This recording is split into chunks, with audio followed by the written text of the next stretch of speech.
Here in Nether Alderley stands the beautiful church, the ancient church of St Mary's. However, dating back to the 14th century, most of the medieval fabric has long since gone. Welcome to Rambles Through History.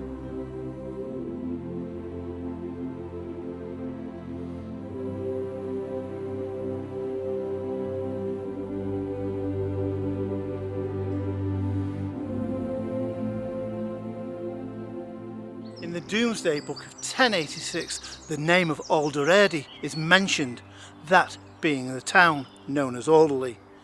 Also in other documents dated to Edward III, they also mention Alderley too.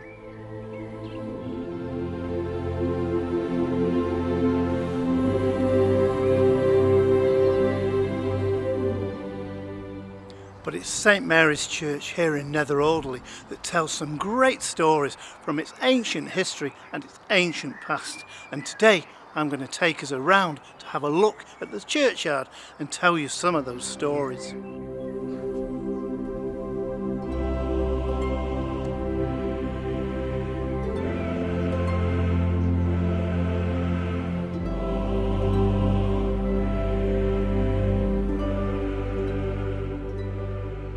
Now today the church is dedicated to St Mary, but in ancient times the church was once dedicated to that of St Lawrence.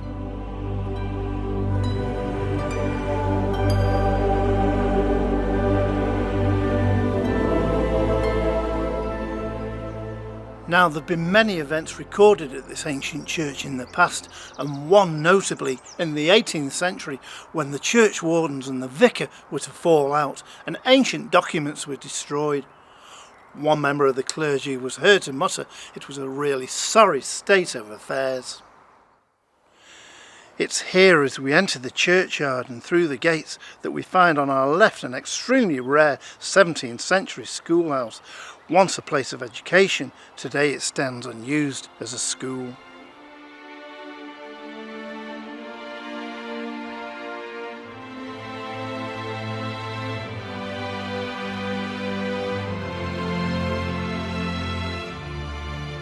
Now here, high on the wall behind me, is a dedication stone carved in the year 1694 to celebrate Hugh Shaw, who built this building in 1628.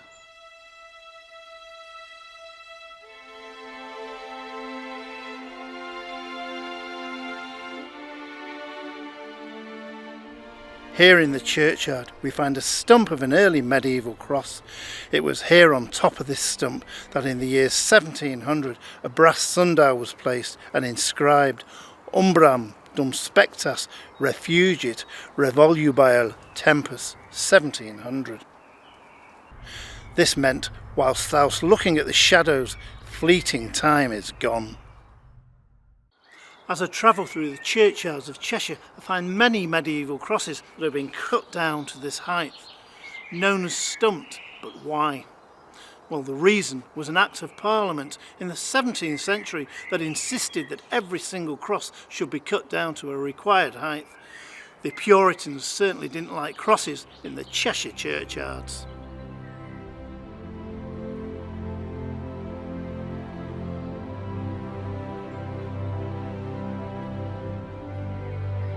It was in the year of 1598 when a feud was to break out here at St Mary's between two families, the Stanleys and the Feuds.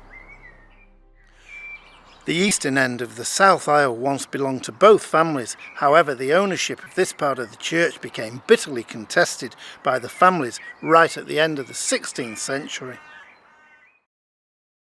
In 1598, a member of the Stanley family wrote that on Matthias Day, on the 24th of February, that his chapel was cut down in the night. A huge row was to erupt between himself and Sir Edward Fitton of nearby Goresworth. Indeed, he stated that this man had a reputation and truly deserved the name of a fighting Fitton.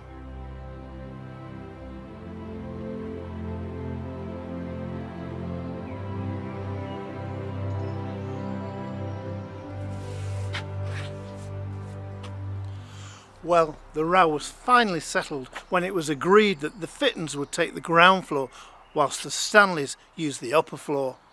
It's interesting to note that the Fittons manorial seat that once stood in this church has long since disappeared in time.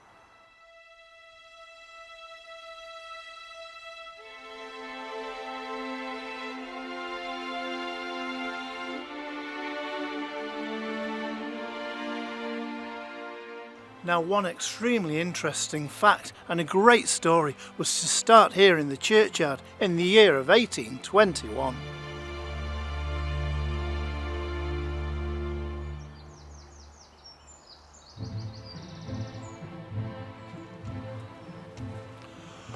For it was here in 1821 that a 14th century stone font was dug out of the ground, believed to have been buried to protect it during the Commonwealth.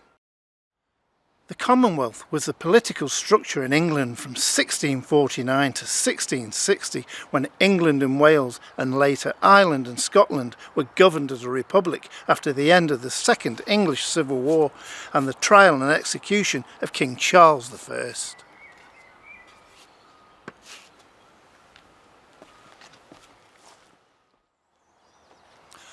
After the font was discovered in 1821, it was a further 100 years before it was put back into use, and in the year of 1924 it was fully restored back to its original function.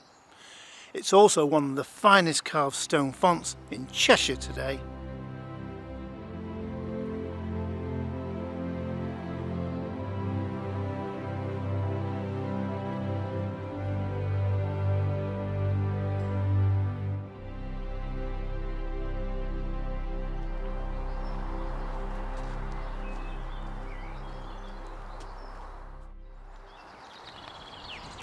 It's here in the churchyard where we come across the Stanley mausoleum, a substantial rectangular structure. It's constructed in ashlar sandstone and believed to be based on a neo-Jacobean style.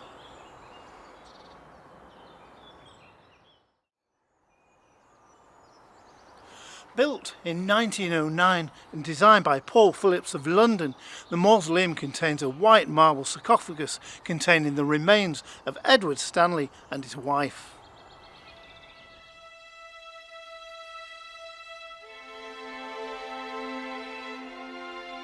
It's certainly an imposing building, and the opulence reflects the Stanley family, who have been associated with Alderley since the 15th century.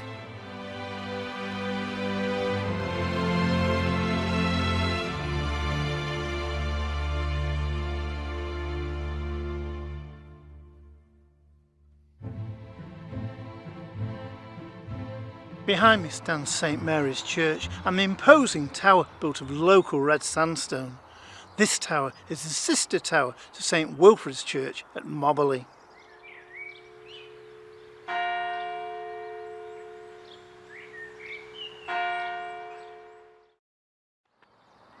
This tower measures 23 foot 6 inches from east to west and 22 foot 6 inches from north to south. On the west side of the tower you'll find a doorway complete with 14th century mouldings. As with many other churchyards across Cheshire, St Mary's was to suffer at the hand of body snatchers during the 19th century, and one ghoulish story remains to be told from the pages of history.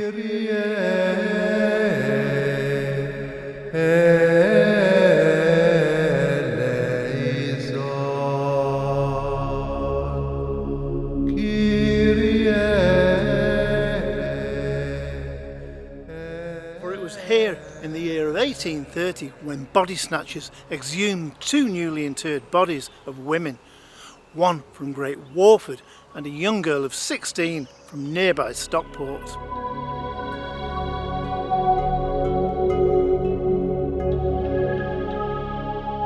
When the body snatchers were brought to trial, it was found that the 1830 statute book didn't make any allowance for body snatching, and therefore it wasn't illegal.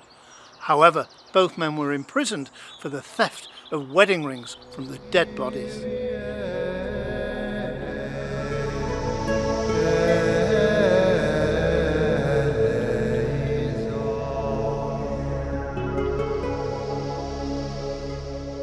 Now, following the 1830 trial, it was decided by the church here that every new interment would have a large boulder placed within the grave. Great stones were brought by horse and cart from the quarries, and each time a grave was opened, one of these was placed inside. This was an attempt to deter the body snatchers, and no more interference was allowed with the graves. Now this famous yew tree here by the churchyard gate is believed to be over 1,000 years old. Now yew trees, such as the one you see behind me, were protected by the church, and anyone causing any damage, it would be considered as sacrilege.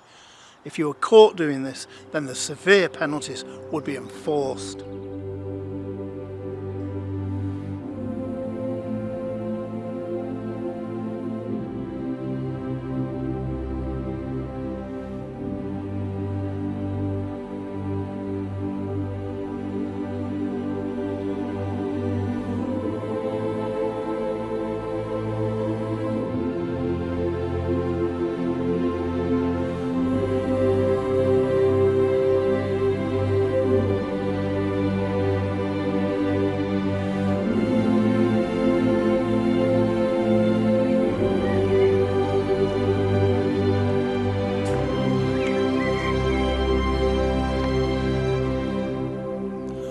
Well, I hope you've enjoyed your visit here with me today to take a look around St Mary's Church here at Nether Alderley in Cheshire. Join me again soon as we take more rambles through history.